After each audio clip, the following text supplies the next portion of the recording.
महायुतीचं सरकार 2014 साली या राज्यामध्ये आलं आणि त्यानंतर जे महाराष्ट्रातले महान व्यक्तिमत्व आहेत, देशातली महान व्यक्तिमत्व आहेत, त्यांचा विचार निश्चितपणानं जतन करण्याचं काम महायुतीच्या माध्यमातून झालं।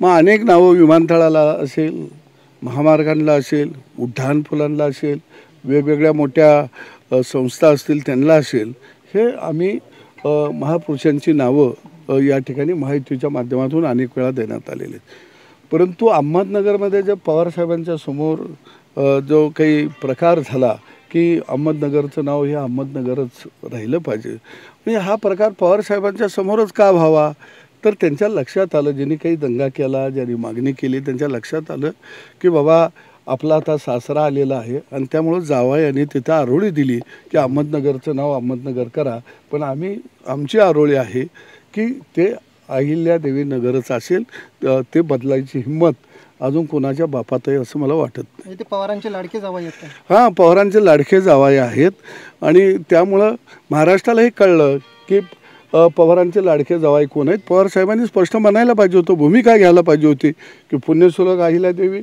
होळकर ह्या खऱ्या अर्थानं त्यांनी या महाराष्ट्राला, या देशाला दिशा देण्याचं काम केलं, हे राज्य हा देश उभा करण्याचं काम केलं आहे। औद्योगिक असेल, सामाजिक क्षेत्रामध्ये त्यांचं मोठं योगदान आहे।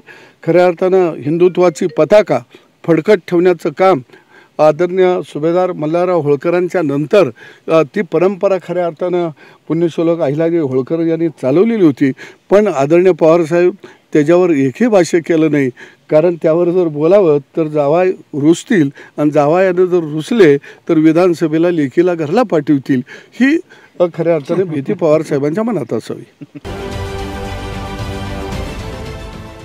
देश विदेशातील प्रत्येक घडामोडींचे लाईव्ह अपडेट मिळवण्यासाठी आता साम टीव्हीच्या सर्व सोशल मीडिया प्लॅटफॉर्मला लाईक, फॉलो आणि सबस्क्राईब करा। तसंच सर्व नोटिफिकेशनसाठी बेल आयकॉन प्रेस करायला विसरू नका।